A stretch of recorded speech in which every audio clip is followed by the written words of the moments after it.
the great traitor. There must be no other. Anyone who even thinks about deserting this mission will be cut up into 98 pieces. Whoever takes one grain of corn or one drop of water more than his ration will be locked up for 155 years. If I, Aguirre, want the birds to drop dead from the trees, then the birds will drop dead from the trees. I am the wrath of God. The earth I pass will see me and tremble. Whoever follows me on the river will win untold riches. We will control all of New Spain, and we will stage history as others stage plays. I, the wrath of God, will marry my own daughter, and with her found the purest dynasty ever known to man. Together we will rule the whole of this continent. I am the wrath of God. So that was Klaus Kinski, the great German actor, as Lope de Aguirre in the film Aguirre, The Wrath of God, which was made in 1972, directed by Funster Werner Herzog, and loosely based on, one of the most remarkable episodes of European exploration in history, a 16th century Spanish band of conquistadors venturing into the Amazon rainforest in search of El Dorado, and it doesn't end well. And it's one of the maddest films ever made, partly because, of course, the conquistadors speak in German, and we know that they would have spoken in English, obviously. But also, Dominic, I guess because it ranks alongside Francis Ford Coppola's attempt to finish Apocalypse Now as a kind of cinematic folie de grandeur, doesn't it? It does indeed. Because they go into the jungle and it's all terrible, and Herzog tries to kill Kinski. Kinski's going mad. He's got his great bulging eyeballs. Yeah. The making of the film is carnage. It is. And it's holding a mirror up to the carnage of the original 16th century expedition. Exactly. It's very like Apocalypse Now in that sense. So they shot it in the early 70s, as you say. They shot it on location in the Peruvian Amazon. And Herzog at one point threatened to shoot Kinski, his lead actor, and then turn the gun on himself. And that's sort of been reported as he was basically forcing Kinski to film scenes at gunpoint, which I think is a slight exaggeration. But the filming of it was demented. But that actually, of course, reflected the subject matter, which is it's this, as you say, this expedition. That's very, very heart of darkness, actually. The 16th century expedition. It's about European colonizers, colonialists, conquistadors. In Heart of Darkness, which we did a podcast on a few weeks ago, they go up the Congo. Joseph Conrad, his narrator, Marlowe, goes up the Congo. He's in search of this guy, Kurtz, who's lost his mind. Well, in this story, it's the people who are going up the river who lose their minds. And particularly this bloke, Aguirre, who I think it's fair to say is one of the strangest and most unsettling characters we've ever done on this podcast. It's really interesting. The books about him are often written by, some of them are by professional historians, but one of the best, for example, is by a guy called Robert Silverberg, who's actually a science fiction writer. Yeah, he did. So all those books with kind of giant spaceships. On the cover. And he wrote an absolutely brilliant book called The Golden Dream, a history of quests for El Dorado. Like, very scrupulously researched, very serious book. And he describes Aguirre in this book. He says he's the single most villainous figure in the annals of the Spanish conquest, which is, it's quite a high bar to clear. Yes, it is. And then there's the great historian of the Amazon, John Hemming, who wrote a brilliant book about the fall of the Incas. And he says of Aguirre simply, cruel, psychopathic, a man of unmitigated evil. Yeah, so people are going to enjoy this. Yeah. Yeah, it's always good to have a character like that on the podcast. I mean, it is very Heart of Darkness, so very reminiscent of the series we just did on the Congo. But we've also just done an episode on Dr. John Dee, Elizabeth I's kind of great magus. Yeah. And his great ambition is to track down secrets that will unleash untold wealth. Right. And the whole El Dorado quest, this sense that there is a golden ruler, a golden city lost somewhere in the jungle, and that if only you can find it, then you will be unspeakably rich. This also is part of the Aguirre story. So it's a kind of fusion of the two, isn't it? It's absolutely part of the Aguirre story. And yet the mad thing about it is there's pretty much only one person in this story who thinks that El Dorado is a complete myth and a nonsense. Yeah, and that's Aguirre. Yeah. There's an argument possibly he's the only sane man on the expedition. Isn't there some historian who says that he's the only man in history to look for El Dorado who didn't want to find it? Exactly. Well, we'll come to that. In fact, he tries to dissuade other people from trying to find it. So let's give everybody a bit of context, because there'll be lots of people who are not familiar with this story at all. So we're in the Spanish Empire in the late 1550s. So that means the Aztecs and the Incas have been conquered a generation ago. Loads of silver is flowing back to Europe from Mexico and Peru. But if in your mind you're thinking, okay, well, South America has been conquered by Spain, the story is over. That's not right at all. Spanish rule is very fragile, and it's really just confined to the coasts.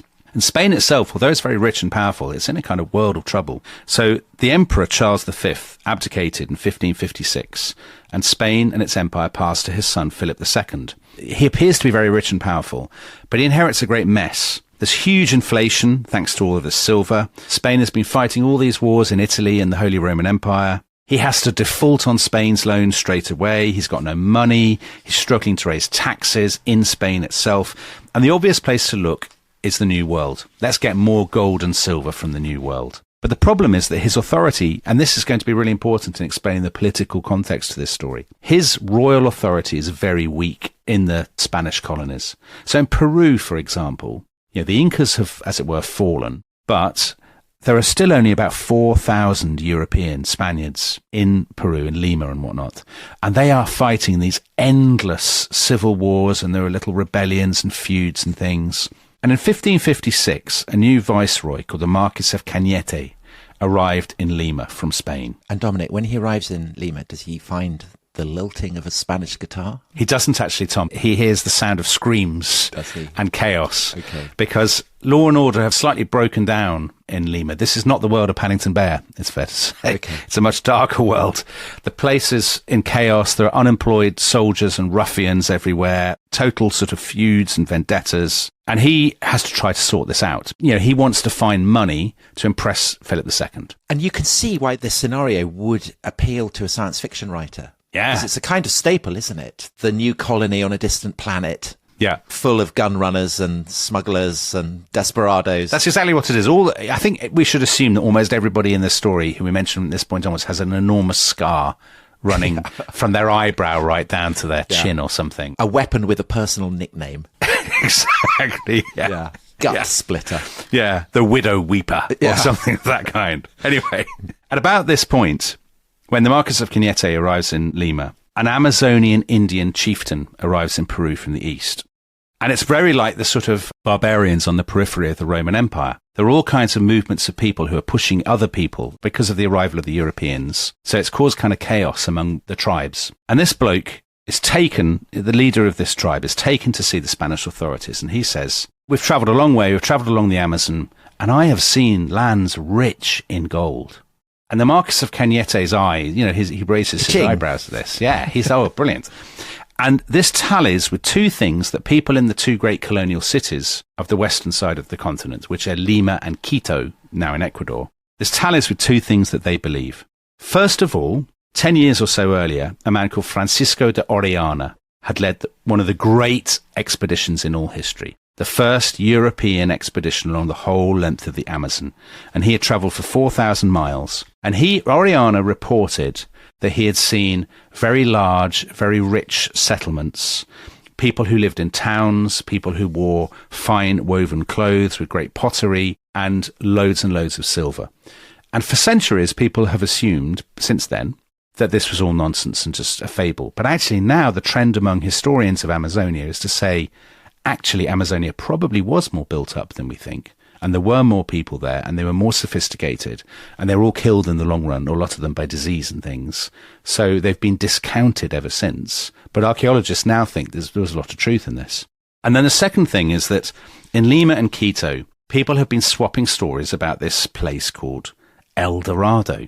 And this seems to have originated as a very garbled and exaggerated and confused report of what the Spanish were doing on the other side of the continent in Colombia, where they were conquering a people called the Muisca. And these Muisca were quite rich, and this basically became embellished and garbled into a story of a land so rich that the king could sort of paint himself in gold dust throw a load of gold into the lake every year in a religious ritual, and there's gold everywhere, and there's a lake full of gold, and all of this kind of business. Because El Dorado is literally the golden man, isn't it? The golden one. Exactly. So the Marquis de Cañete, anyway, he arrives in Lima, and there's all of these different rumours hanging around. Oh, the stuff out there in the Amazon, who knows? And his great brainwave is, and it's a really smart, I'll get rid of all these ne'er-do-wells with their scars by saying to them, lads, why don't you go off on a massive expedition to go and find El Dorado? Because if they do find it, he'll be the man who saved Spain's finances. He can send all the gold back to Philip II, and that's great. If they don't find it and they'll die, brilliant. He's rid of them. It's win-win. So to command the expedition, he appoints a fellow called Pedro de Ursúa, who is a knight from Navarre, from Pamplona. Everyone says he's very brave, he's very gallant, he's very headstrong. He's actually not without experience. He has been serving in New Granada, which is Colombia, for about 10 years. He's already gone on some El Dorado expeditions. No joy, really. But he's not a complete idiot. So he is appointed to lead the expedition. He is told, when you conquer the province of Amagua and Dorado, you will rule it as governor.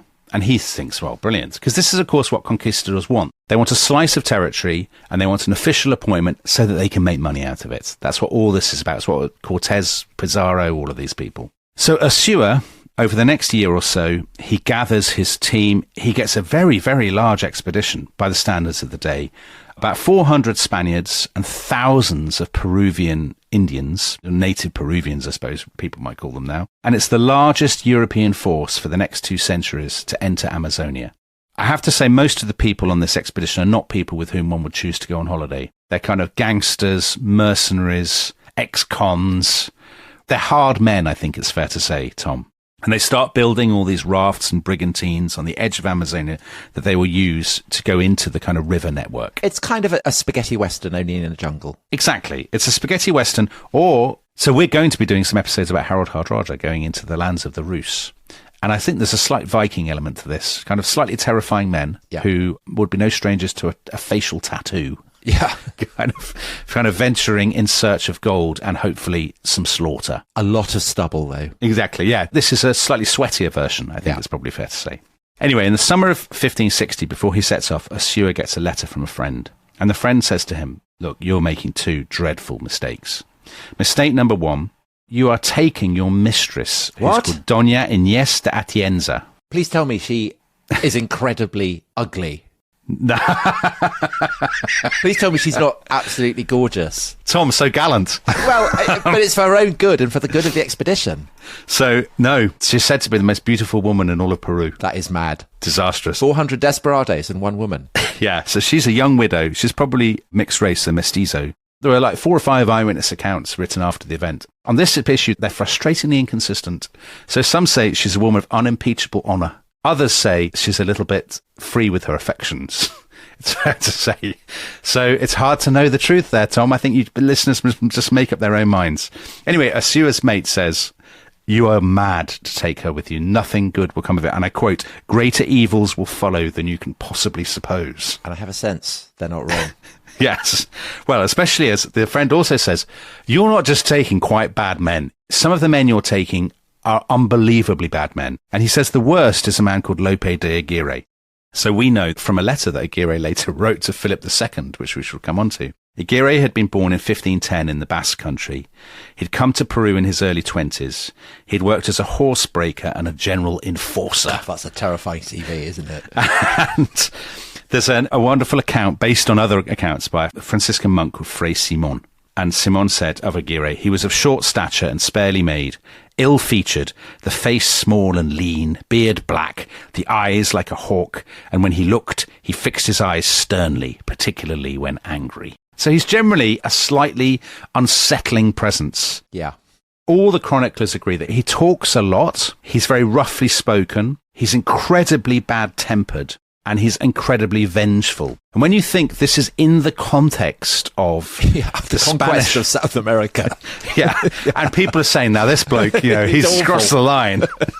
That's very disturbing. So he's always being, kicked out of towns. He really is a spaghetti western character. And as Fray Simon says, He has a limp, which I always think is an unsettling sign in a conquistador, because he's been shot in the leg. Of course he has. Fray Simon says he was driven from one province to another and was known as Aguirre el Loco, the madman. Right. So he's signed up to this expedition. And the other thing is, he's brought with him his daughter. So his daughter, he had a daughter with an Indian woman, and his daughter is called Elvira. And how old is she? 13. 13 years old. Oh, so he's taking her out of school? Well, she always travels with him, and apparently he is completely devoted to her. Like, this is his real soft spot. Right. You know, he takes Elvira very seriously. But, I mean, should anyone be listening and think of taking their children out of school? Don't. Just don't do it. You have to pay a fine, don't you, in England? This is a salutary warning, I think, of what could happen, what could go wrong. Certainly don't go to the Amazon with a group of ne'er-do-wells. No. Pedro de Ursúa, the commander of the expedition, completely ignores this letter, which is madness. And on the 26th of September 1560, he sets off with his expedition into the tributaries of the Amazon. And right from the start, surprise, surprise, things start to go wrong. They've built all these ships, but there are massive leaks on them, and he has to leave all but one of them behind. What, so he's setting off and he's got all these ships built and then he can't take any of them, except for one? He can take one brigantine and then loads of rafts. Well, why doesn't he wait to fix them? Because it takes ages. And, because the people are getting very impatient. And to be honest, I've had to cut out already a lot of feuding. Okay. There's been a lot of feuding I'm already. getting a really bad feeling about this. Right. So they all cram into these rafts, but Ursúa insists on keeping one cabin just for himself and Doña Inés, and that does not go down well with the other people on the expedition. As Fray Simon says, the people were in such a state of ill humour that they almost mutinied. And this is before they've left. This is before they've left. Brilliant. Anyway, they set off. After a few weeks, they reach a river called the Marañón, which is the main source of the Amazon. So that runs from the Andes sort of down and eastwards deep into the jungle. So if they follow it, they will be swept along ultimately towards the Atlantic. Yes, they're going from west to east. Yeah. From left to right, exactly. I mean, it's a heck of a way. It's 4,000 miles. Yeah. They're not intending to go to the Atlantic by any means. They think they'll go into Amazonia and there'll be a sort of Aztec-style kingdom. Yeah. And they can seize its gold, make themselves the masters of it, then go back to Peru and say, brilliant, we've done it. And so they're not particularly worried about how they're going to go to get back coming upriver against the current. They have not thought this through, I think it's fair to say, because we shall see quite quickly some of them say, how are we getting back? Yeah, right. I think for some of them, it probably is always an option that they may have to continue all the way and then loop around the top of South America. And we shall return to this idea. Anyway, after a while, they find their first native villages. Fray Simon reports that, the people were very impressive. They had woven cloth sort of shirts and things. So they had, this is not a totally unsophisticated civilization by any means, but they don't find any gold. And the Spaniards become increasingly restless. Surprise, surprise. As the weeks go by and they go deeper and deeper into the jungle, there's a lot of muttering that Ursúa is more interested in dallying with Doña Inés than finding gold. There's no hint of gold. What's going on? Clearly, Ursúa finds it very difficult to impose his authority on all these hundreds of kind of ex-cons. What is the structure of control? Does it just depend on his charisma or? Yeah, and he has a series of lieutenants that he employs who are constantly bickering and feuding among themselves. I mean, these are people who, it's not a military expedition. These are not people who are used to following orders. These are people who are used to being, they're mercenaries. They're kind of adventurers. I don't want to speak out of turn, Tom. I feel that you would be very uncomfortable in this environment. I wouldn't like it at all. No. I'd stand on the margins wringing my hands. I mean, I've been on tour with you when there was just four of us. Yeah. And I just can't see you enjoying this atmosphere. No. The sweating, the lack of shaving, if nothing else, because you're always a clean-shaven man. I am. Anyway, they proceed down the river. Fray Simon says of Ursúa, he's too merciful, and at times his acts savoured of weakness. But then he does that classic thing that quite weak leaders do, which is from time to time he kind of lashes out and inflicts severe punishments on people randomly. And so people say, well, you don't know where you stand with him. He's not consistent. So they're not happy. They capture an Indian girl at one point and they say, these people that Orellana met, who were called the Amagua, all these years ago when he went down the Amazon, where are they? And she says, well, I've never heard of these people. And they realise with a sense of horror, we could be hundreds of miles from where these people live. If El Dorado exists, it could be 2,000 miles away. Because I suppose in a jungle where you have no idea what the landmarks are, distance just becomes an abstraction. And no proper map. Yeah. No sense of anything, really. But just the sort of the green vastness and the sound of the sound of snakes slithering in the undergrowth and strange monkeys screaming in the night. That's basically what... Sloths snoring. Exactly. Now, after a while, this other brigantine, their shipwrights are clearly massively incompetent because this other brigantine springs a leak and they have to move everything out of there onto these rafts. So the German film version bears very little resemblance to reality. But the one thing it does have is a lot of raft action. And that is true to life because they are on these rafts. It starts pouring with rain. So in the rainy season, by Christmas 1560, it's the rainy season. It's constantly raining. They've got no shelter. They're soaked. They've run out of food. They're really miserable, and they are totally and utterly lost. And this is when Aguirre really enters the story. He and one of his mates, who's a man called Salduendo, are going round and muttering to the others. First of all, Aguirre says, this business about El Dorado is clearly absolute, total tosh. Like, this is just a stupid children's story. We should go back to Peru and just start rampaging through Peru and steal the gold of Peru, if we really want gold that badly. And secondly, he says, Ursua is a terrible leader. He spends all his time with his mistress, Doña Inés, who's basically the real mistress of the expedition. He is selfish, and I quote, an enemy of giving away and a friend to receiving, which I quite like as an expression.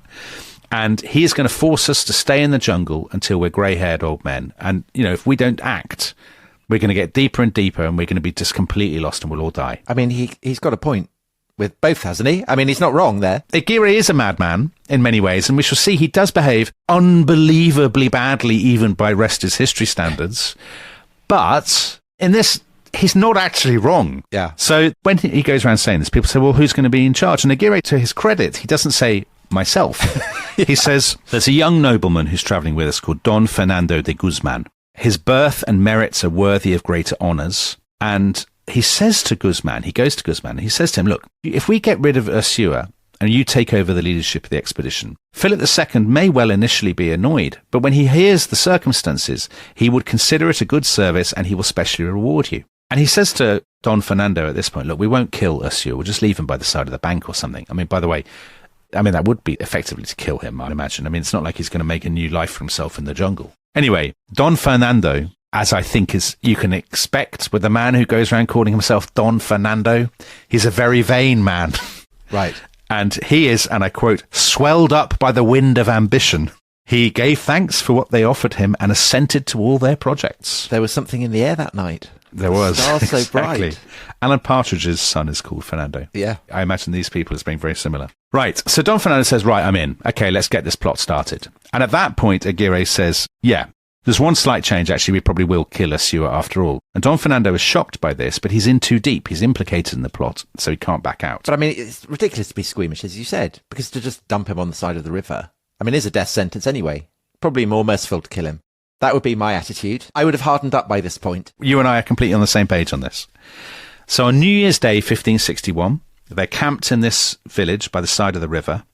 Ursua has sent some of his key lieutenants to scout ahead, and that gives his opponents the perfect opportunity. And as darkness falls, a group of Aguirre's men gather outside Ursua's hut, and they find him lying in his hammock talking to a page boy. And he says to them, sort of in a friendly but suspicious way, "Caballeros, what seek ye here at this hour?" And they I imagine there's a lot of cackling.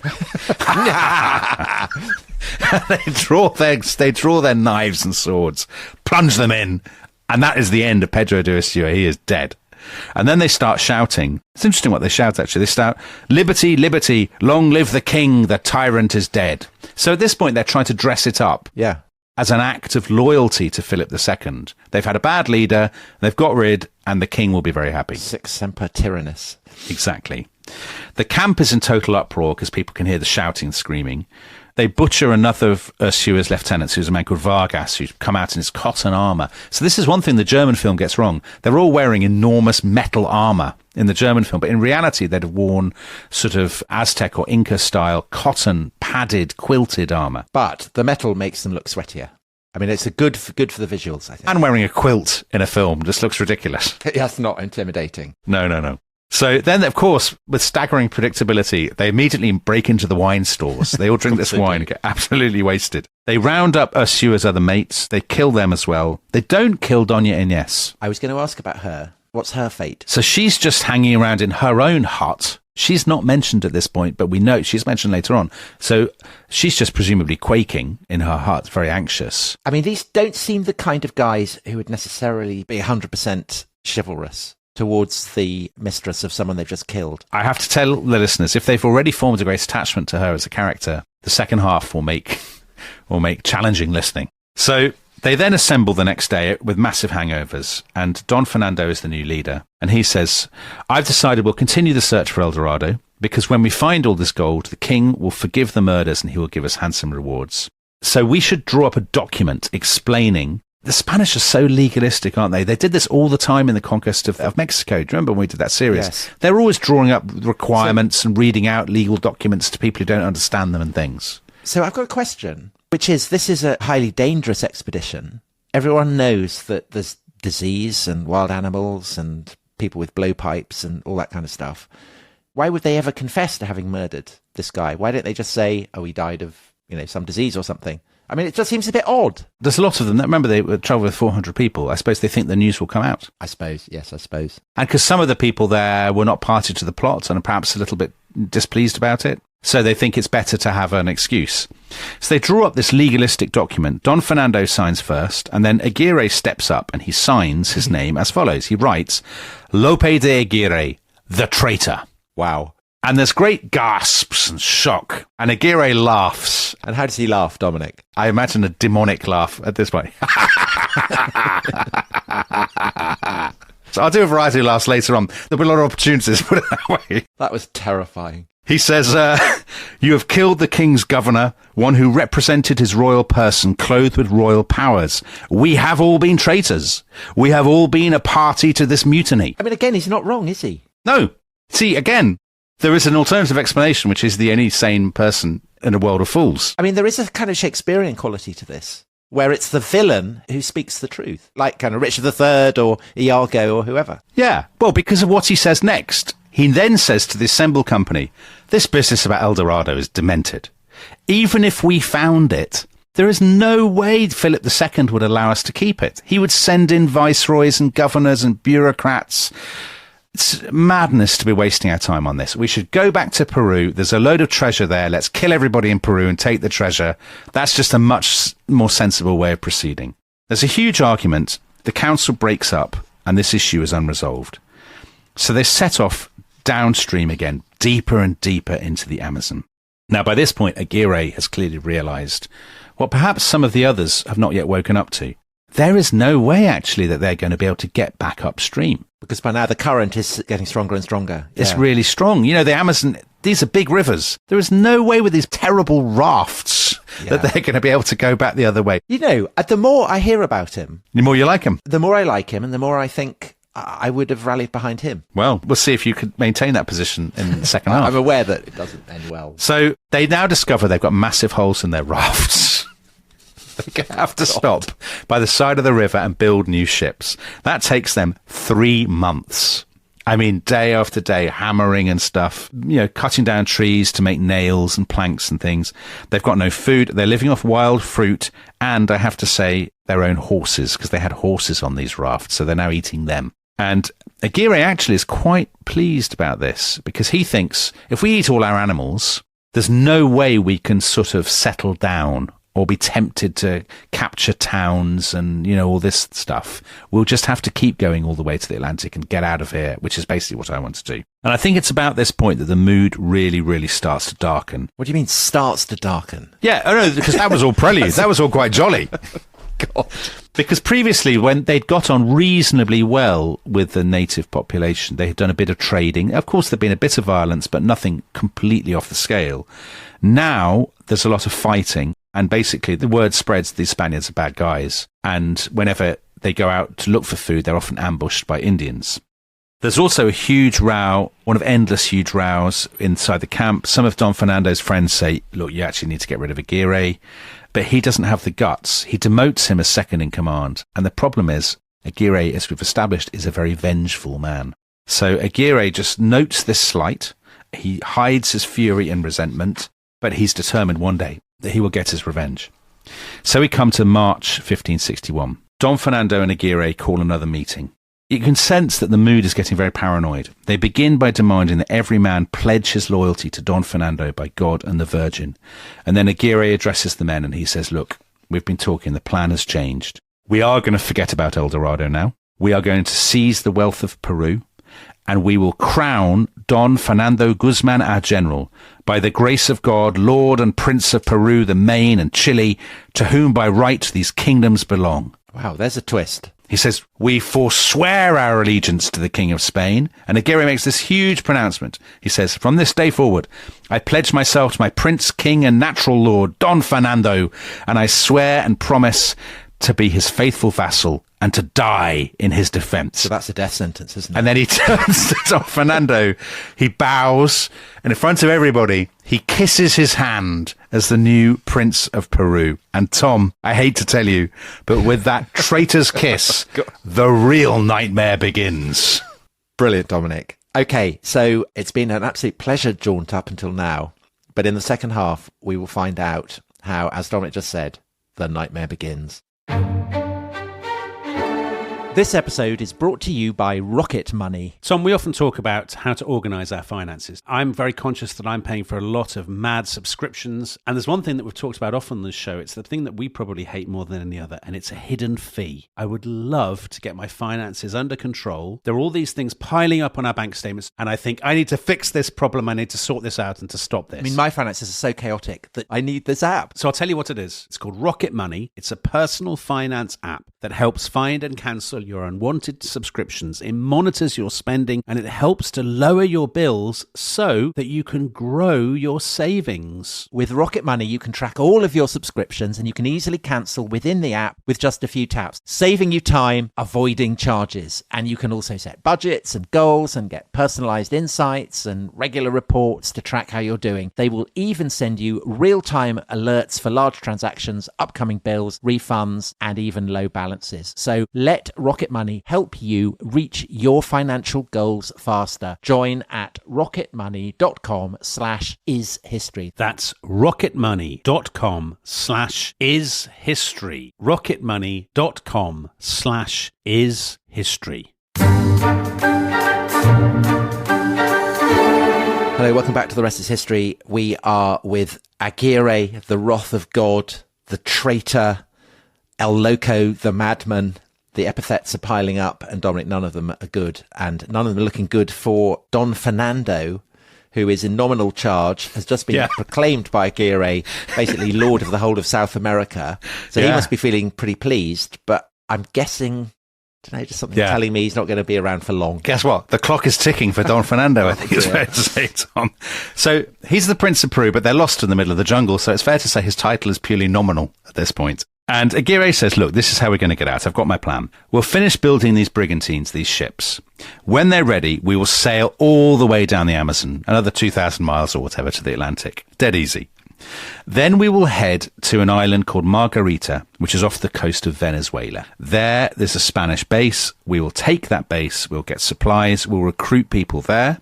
Then, he says, we'll sail up to Panama. We'll seize the capital. We'll kill all the royal officials. We'll take control of the Spanish fleet based in Panama.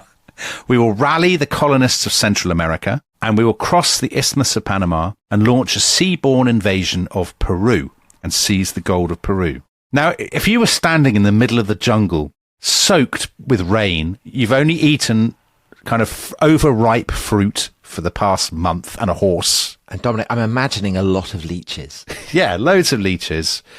When someone outlined this plan to you, which involves a lot of travel, a lot of implausible capturing of fleets, crossing of isthmuses and multiple South American countries, you might say, I find this an implausible. You might equally say, well, what's the alternative? Yeah, well, that's what they say. They say, fine, but let's give it a go. Why not? What's the worst that could happen?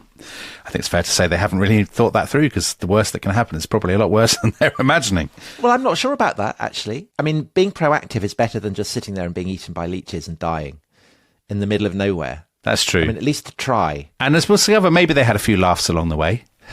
So they set off. They go into the river network again of Amazonia eventually. They built the ships. We're in April 1561. This is the point at which Robert Silverberg says in his book, in all the records of South American conquest, Aguirre stands out as the only man who ever went to great lengths to avoid finding El Dorado. Because whenever they see a tribute, an interesting looking tributary, he says, don't even look at it. Like, keep going. He's got his plan. He doesn't want anything to interfere with it. But again, he's right. Of course he is. They don't want to get lost in this maze of rivers.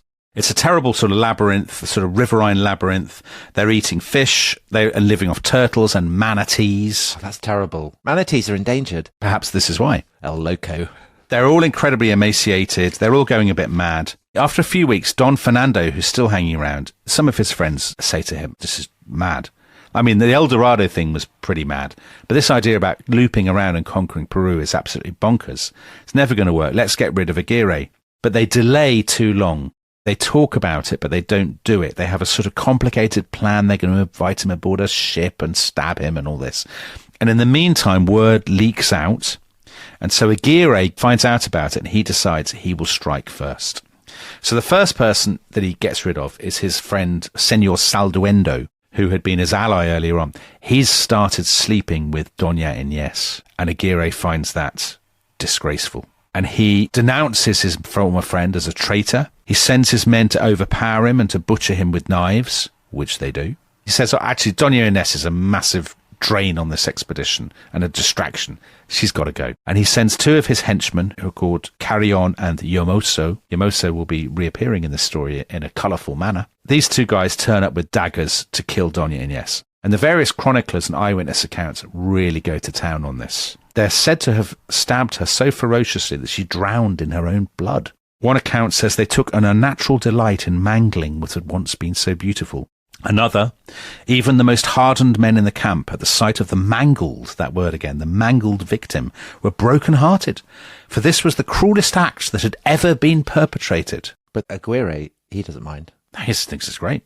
I mean, it's what he wanted. It's what he ordered. So that's not true, because he's clearly the most hardened man in the camp, and he doesn't care. Yeah, that's true, actually. You're quite right. And you've pointed out a terrible discrepancy in the sources. I have. Oh, Tom, this is the kind of forensic detail that marks us out as a great history podcast. So Don Fernando has been sort of watching all this impotently and is horrified. But as our sources say, he now has just become a quivering jelly of a man. He became fearful and changed in appearance, but he didn't protect his person with more care, nor take Aguirre's life, nor seek to rally more friends, for he had become so timid and listless that for care of his own life he took but little note. It seemed that he carried death in his eyes.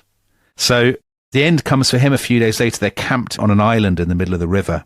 Aguirre's men burst into his hut. They kill his chaplain first, stabbed him so ferociously that the sword pinned him to the mattress. Then they go by Don Fernando's kind of hammock, and he wakes. And Aguirre said to him very gently, "Don't be alarmed, Your Excellency." And then they killed all Don Fernando's friends while he was just sort of lying there in his hammock looking mournful.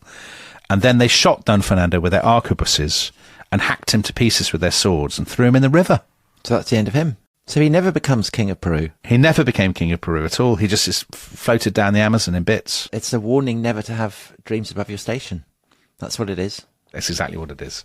You should always be kept in check. Accept your lot. Don't aim high. Don't follow your dream. So the next morning, everybody wakes up and Aguirre addresses the whole camp. And he says, look, I did this for the safety of the army, because if Don Fernando had been allowed to live, we'd all have perished. He says, please, to everybody, he says, please consider me from now onwards your friend and companion. You will not be disappointed, for you can scarcely conceive how much I desire to administer to your pleasure and contentment. Of course he does. And he says to maximize everybody's pleasure and contentment, a few quick ground rules. From now on, all private conversations are outlawed, and you can no longer go around in groups. To stop conspiracy. To stop conspiracies. We can have no more of this plotting. I mean, that's rich, given from the chief plotter, but he says, look, there's been far too much plotting. And he also appoints a kind of Praetorian Guard for himself of Basques with arquebuses. So actually behind that, I think there may be a sort of serious point, which is that there are clearly internal feuds and rivalries. Aguirre is a Basque himself, and it may well be that, very hard for us to detect, there is perhaps an issue here between Castilians and Basques, or something like that. And the sources, are they Castilian or Basque? They are Castilian by and large. And as we will see, the sources, I do believe that a lot of this happened.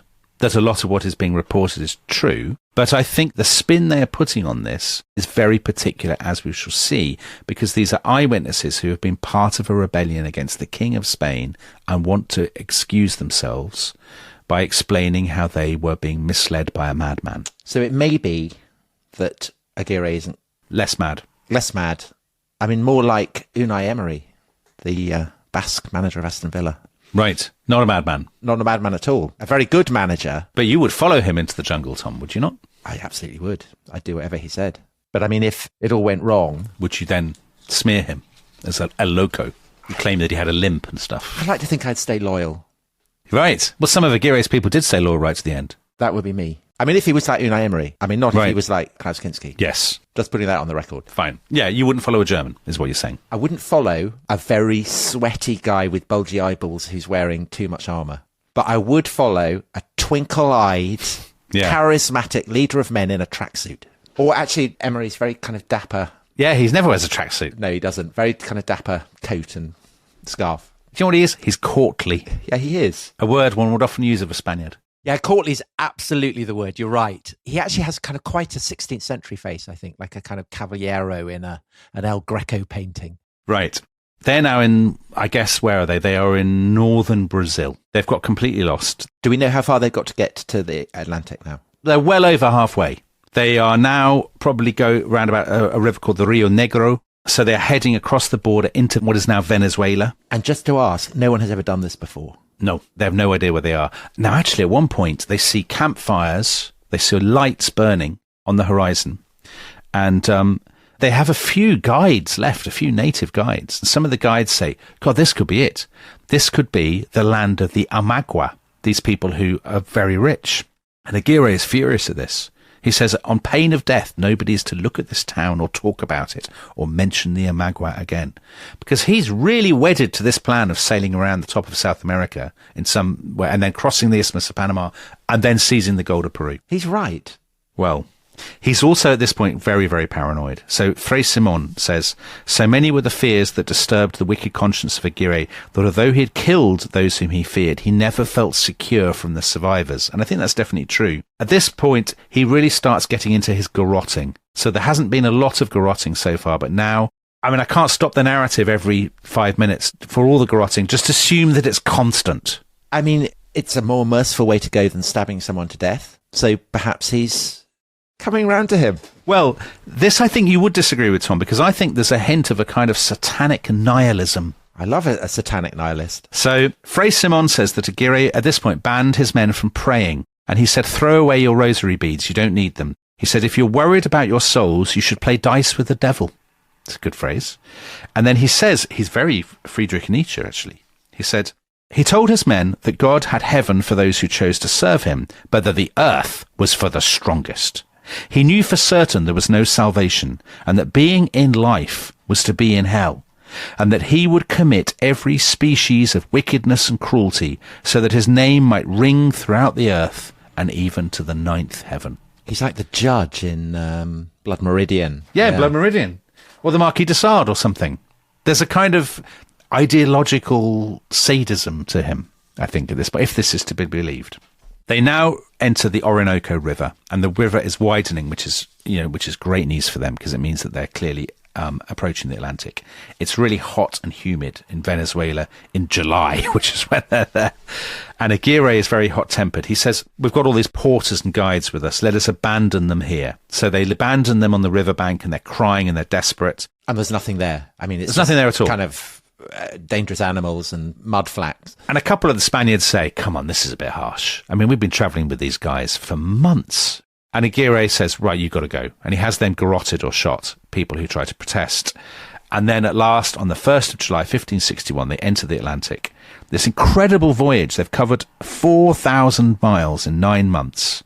They've lost about half of the original party at this stage.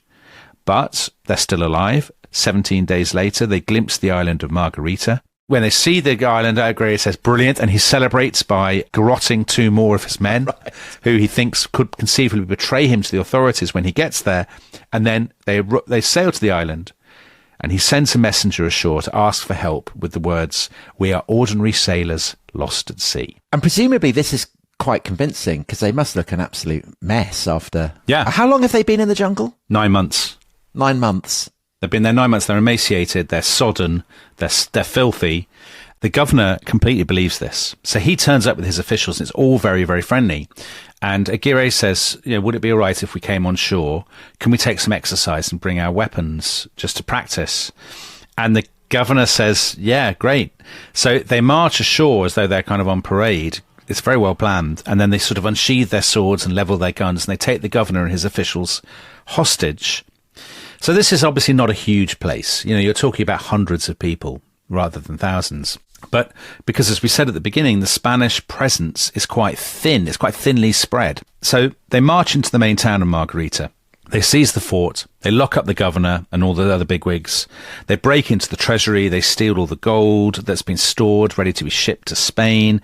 They burn the account books, which to me is sign that there is clearly some kind of serious political motive behind all this. It's not just kind of insane nihilism, because clearly this is an attack on the idea of authority and royal authority.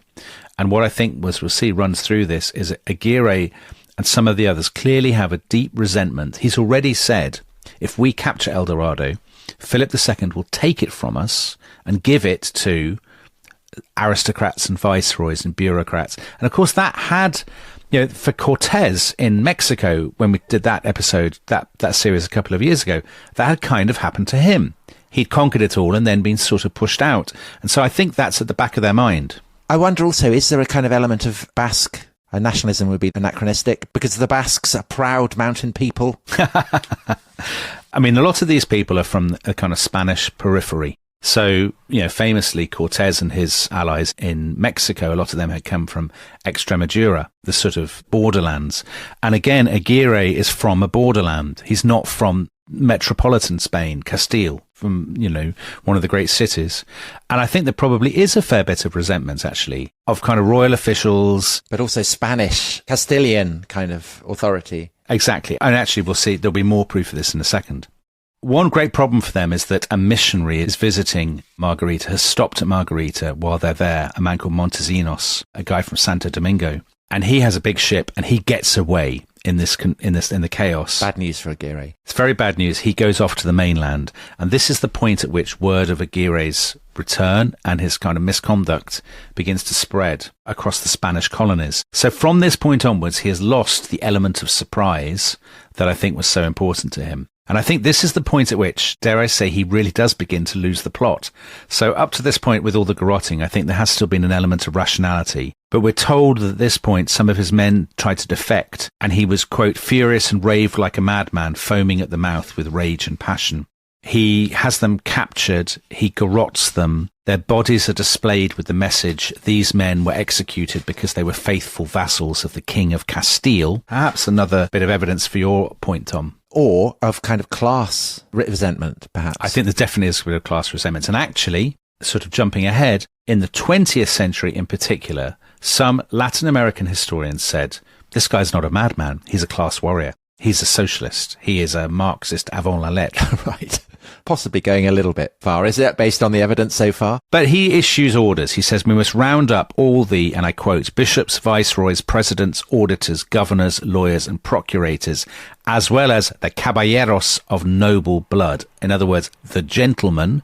These people have been sucking the Indies dry. And he doesn't mean from the native inhabitants. He means from us. We have won this, through our sweat and our violence, we have won this land and this gold, and it is being sucked from us by pen-pushing bureaucrats, elitist establishment types, chinless toffs. And I think that is definitely there. So at this point, there's a bit of a reign of terror in Margarita. The richer citizens are locked up. Their money is stolen. The governor is garroted and his officials are garroted. Aguirre is now ruling with a kind of rod of iron. So if anybody hesitates to garrote somebody, he garrotes them as well. He says, if you've got to be in on this. And now there's a really, really terrible moment. We talked about this on stage, didn't we? And I always used to really enjoy this part of the story. He hears a rumour that the royal troops have landed, which is not true, and he goes out to face them. And he leaves his chief lieutenant, who's a guy called Martin Perez, in charge of the fort. And when he gets back after this false alarm, one of his other men, they're all feuding the whole time. One of his other men says, Martin Perez has been plotting against you, which is not true. Aguirre says, right, bring him in. He comes in.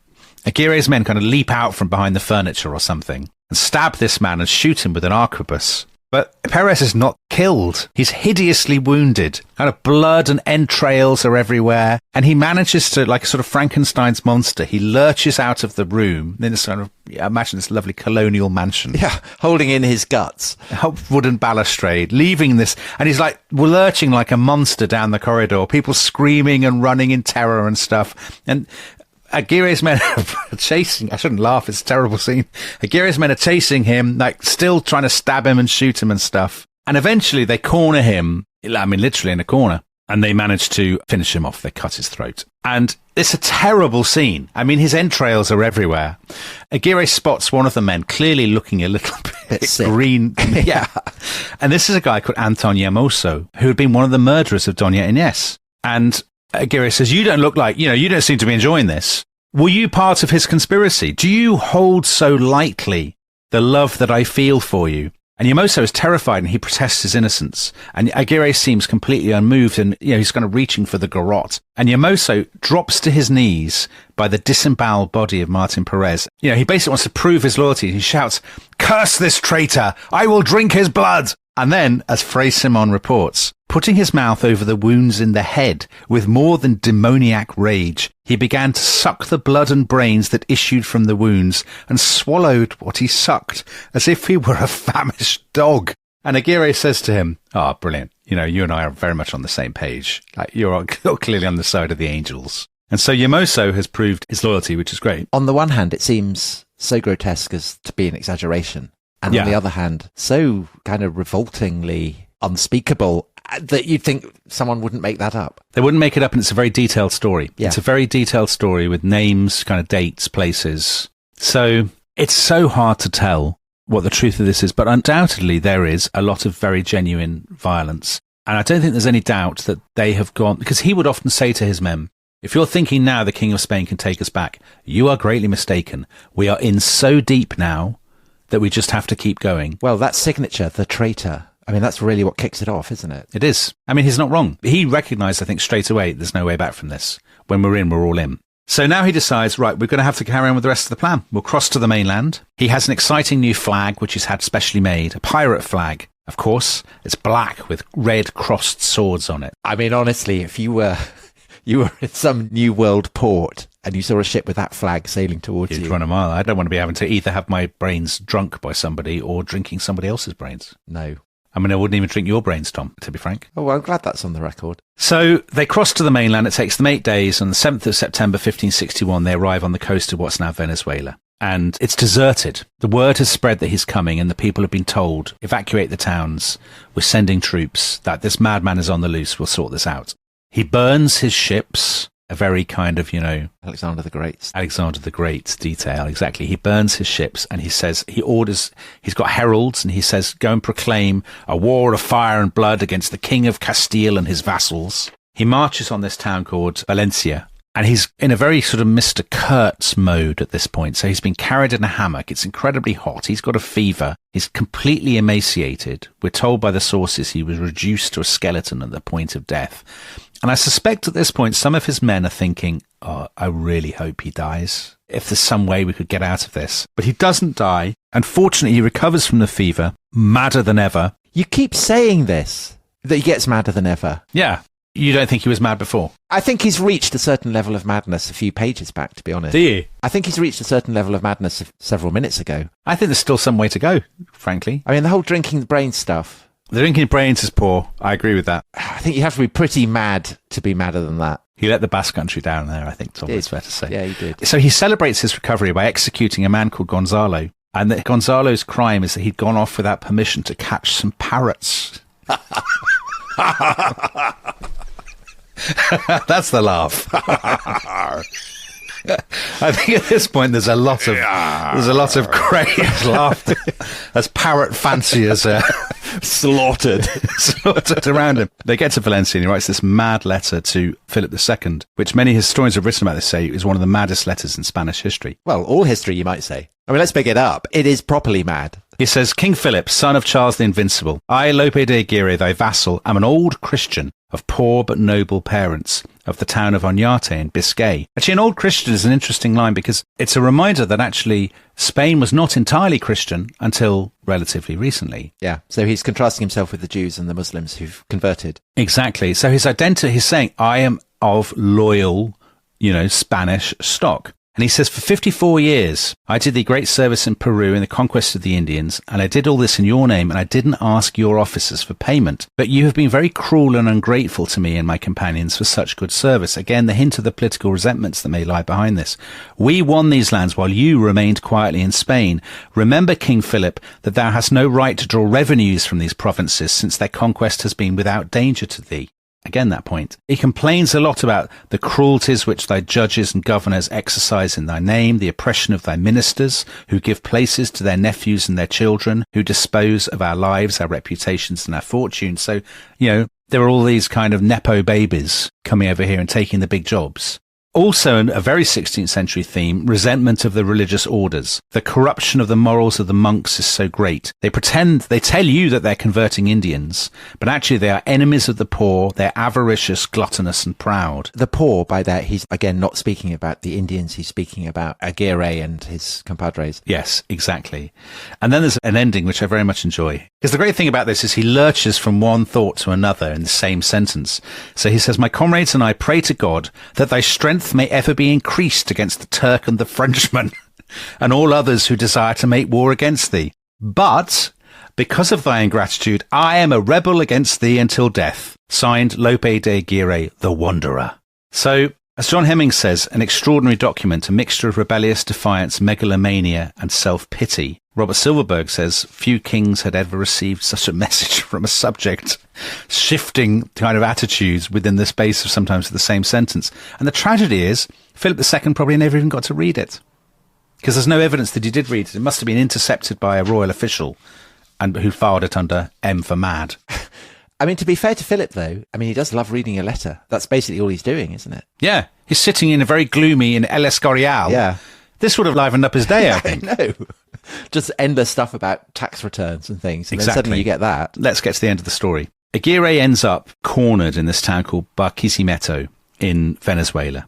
A lot of his men have deserted. There's an awful lot of foaming at the mouth. There's a very famous incident while he's marching into Barquisimeto. It's pouring with rain, and the horses are slipping and sliding in the mud. He shakes his fist at the heavens and he shouts, "Does God think that because it rains in torrents I am not going to reach Peru and destroy the world? Then he does not know me." Brilliant. I compared him to a Shakespeare hero, but actually he's now turning into a kind of Marlowe hero. He totally is, isn't he? So he gets to Barquisimeto. They're surrounded by royalist troops outside the town. I mean, they are literally, Tom, they're literally eating the dogs. They're like the people of Springfield, Pennsylvania, supposedly. The local governor promises an amnesty to Aguirre's men, so some of them start to slip away. He says, the time has come. I think we should garrote some more of my men, the sick and the unwilling. Let's have a little purge. We'll be a leaner, more efficient outfit. And even his lieutenants, his loyalists, say to him, "Oh, come on, that's going too far." What about the bloke who drank the blood? The bloke who drank the blood actually stays there. Well, you'll see. He literally is the last person with him. So actually, the drinking of the blood... Yeah, it was a genuine sacrament. Yeah, it kind of was. Aguirre has a massive meltdown in the middle of October. He summons all his men, what remain of them. He puts a dagger to his chest. He says, "Why don't you cut out my heart?" He says, "I have killed a lot of people, but I quote, I want you to understand that I did it in order to protect your lives and for the benefit of all." There's real kind of self-pity here. This does not, unfortunately, impress them. So most of them defect. And on the morning of Monday, the 27th of October, 1561, those who are left say, "Could we please go out and make a last stand against the royalist army?" He says, "Fine." They go out of the town, and as soon as they get out of the town, they kind of drop their weapons and start shouting, "Long live the king, God save the king," and they defect as well. Aguirre is gutted by this. The only person who's left is this boat Yamoso, the blood and brains man. And Aguirre says, "Why are you still here? Why haven't you left me?" And Yamoso says, so moving, he says, "We were friends in life. I will live or die with you." And Aguirre, we're told, made no reply. He was crestfallen and lost. So that, I think, is lovely. What follows, perhaps less so. Aguirre goes to his room and he gets out his arquebus, his gun, And he goes to find someone we haven't mentioned, Elvira, who has been there the whole time. Aged, what's she now, 14? God, she must be so embarrassed. Yeah. Oh, Dad. He's really let her down. And he goes in and he says to her, "My daughter, my love, I thought I should see you married and a great lady. But my sins and my great pride have willed it otherwise. Commend yourself to God, my daughter, and make your peace with him, for I can't bear that you would be called the daughter of a traitor." And that's quite moving. Perhaps a little more prosaic is he then also says, "I don't want you to become a mattress for the unworthy," which, you know what that means. Yes, of course. Elvira is extremely disturbed by this, falls to her knees and starts pleading. She says, "Father, Father, Satan is misleading you." And she's got a maid called Juana who manages to wrestle the gun from his hands. But then he really lets himself, Elvira and the Basque Country down, because he pulls out a dagger and stabs Elvira through the heart. Stabs his daughter? Yeah, kills his daughter. There's a twist. I thought that he was going to kill himself. No. Well, you would think it would be a more satisfying story in a way if he now turned the dagger on himself, but he doesn't. Actually, what happens is moments later, royal troops burst into the apartment. Aguirre picks up the arquebus again, but he's shaking so much that he can't fire it, and he bursts into tears. After all that, he has a soft heart after all. The soldiers lead him outside. There is talk of a trial, but actually, here's the important thing. Loads of his old cronies who defected are there. And they say, "Oh, no trial, no trial. We should just kill him straight away." Because they don't want the truth to come out. Because, of course, they don't want the truth to come out of their own complicity. And two of his old gunners volunteered to do it. You talked about Shakespeare, or sort of Jacobean drama or something. So in true Jacobean drama style, the first shot doesn't quite kill him, but he's still able to talk. And he says, "That has done the business," even though it hasn't. So then they have to shoot him again. He's now dead. They cut off his head and they put it in an iron cage. They cut off his hands. They wanted to send his hands on a kind of tour. So they sent his hands to the towns of Merida and Valencia. But the soldiers got bored of carrying them. One of the hands ended up being thrown in a river, and the other one was thrown to the dogs to eat. So that's payback for his men eating all the dogs. Yes, I suppose so. So the dogs have had the last laugh, which is nice. They have, yeah.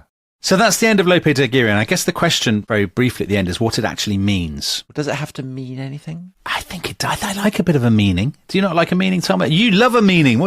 This is very out of character. It's just the random madness. But maybe it isn't, you see. So for some people, so I guess for Werner Herzog in that film, it's not random madness.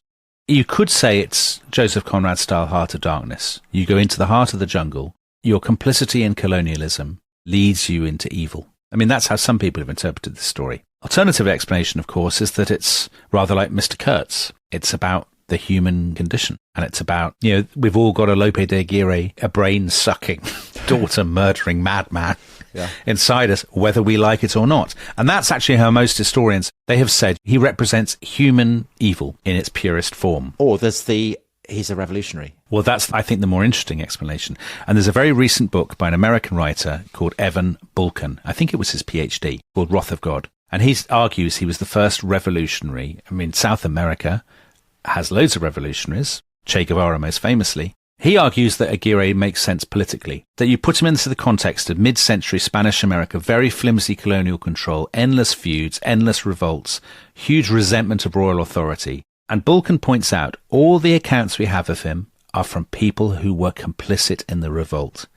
And what they needed to do afterwards was to convince the Spanish authorities that it hadn't been political, that they had been coerced by a uniquely demented and demonic leader. Well, the demonic, presumably, because then it would explain how they had been seduced, that effectively they've been the victims of witchcraft. Exactly. That Aguirre represents, that's why that point, the thing about, he doesn't want to go to heaven, he's determined to throw himself into this kind of Sardian pursuit of all that is cruel and brutal and all of this. That's why I think that was very important to them to make that point, to say there was no political context to this at all. It was an exercise in pure demonic evil by a madman. But there clearly was a political context. It's the signing his name as a traitor that kicks off the whole, it's a coup, isn't it? It's an attempted coup. It is. And as Evan Bulkin says in his book, Latin American history is a saga of rebels and populists and strongmen who appeal to the common man against overweening royal or state authority. Simon Bolivar or whoever it might, or Juan Perón or whoever it might be. Hugo Chavez in Venezuela, the country with which Aguirre is most closely associated. So Hugo Chavez's culture ministry, I read in Evan Balkan's book, I think, had a section on its official website praising Aguirre as a, quote, soldier, traitor, pilgrim, father, lover, dreamer. I think father is probably a bit of an ironic one there. I mean, you could say that he kills her to preserve her honour and say that she, a fate worse than death. I mean, I guess that's how you could frame it. I mean, that's how he's casting it. And there is clearly a very magical realist quality to the whole story. There definitely is a magical realist, and maybe this would be our closing point.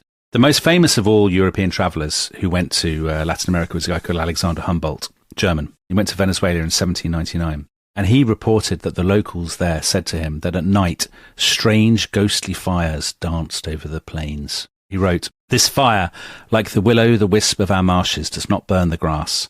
The people call these reddish flames the soul of the traitor Aguirre, and the natives believe that the soul of the traitor wanders in the savannas like a flame that flies the approach of men."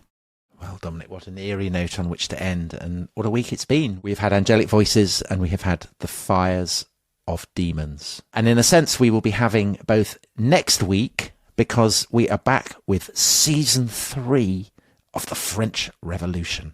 And of course, Tom, members of the Rest is History Club will get all 4 episodes of that series on Monday. And if you want to join them, you merely have to sign up at therestishistory.com. Adios. Very exciting. Hasta luego. Goodbye.